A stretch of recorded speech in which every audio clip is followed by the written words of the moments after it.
18 ғасырдың басынан бастап Ресей империясы қазақ даласын жаулап алуға кірісті. Бірақ бұл оңай болған жоқ. Сол қиын заманда ел намысын қорғаған батырлардың бірі Жолбарыс Торыұлы.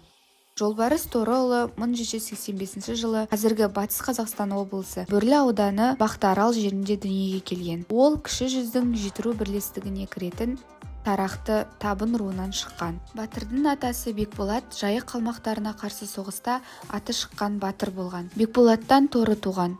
Торыдан туған 5 ұлдың кенжесі Жолбарыс батыр. Ел аузындағы аңыздарға қарағанда, Жолбарыс батыр ерекше күш иесі болған. Құдыққа түсіп кеткен ірі қараны жалғыз өзі шығарып, асау жылқыны ноқтасыз жуаста алған. Халық арасында тағы бір аңыз кең тараған. Айтуынша, Жолбарыс батыр түнде жол жүргенде атының оң жағында бір жарық жол көрсетіп отырған. Ел оны Жолбарыстың аруағы немесе қызыл түлкі деп атаған. Содан бері халық арасында жортқанда жолым болсын, оң жағында жол бастайтын қызыл түлкі аруағын пана болсын деген сөз қалған деседі. 19 ғасырда патша үкіметтің отарлау саясаты күшейе түсті. Қазақ даласында бекіністер салынып, орыс қазақ қоныстары көбейе бастады. Осы кезеңде Жолбарыс Торыұлы 1820 жылы Жоламан Тіленшіұлы бастаған көтеріліске қатысқан. Кейін Есет Көтібарұлымен бірге Ресей бекіністеріне қарсы күрес жүргізген.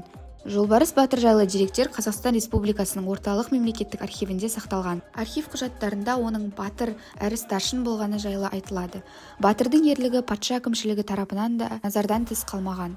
1847 жылы Орынбор шекара комиссиясы оны қызыл шұғамен, алтын жалатылған оқамен және алтын баумен марапаттаған.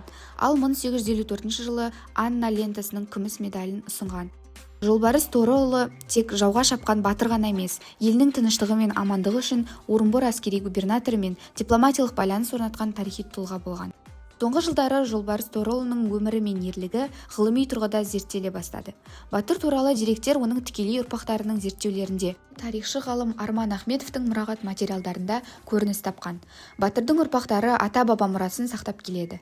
Қазіргі таңда Ақсай қаласында батырдың 4-ші ұрпағының қолында атасы Бекболат пен Жолбарыс батыр киген сауыт сақтаулы. Батырдың өмірі мен ерлігін зерттеуге өлкетанушылар да атсалысты. Атап айтқанда Айболат Шаммұратұлы, Ахмат Жұмагелдіұлы Орынбор мемлекеттік мұрағатына арнайы барып тарихи деректерді зерттеген. Сонымен қатар өлкетанушы ғалым Қазбек Құттымұратұлының да бұл бағыттағы еңбектері ерекше. Жолбарыс Торыұлы 1874 жылы 89 жасында дүниеден өткен.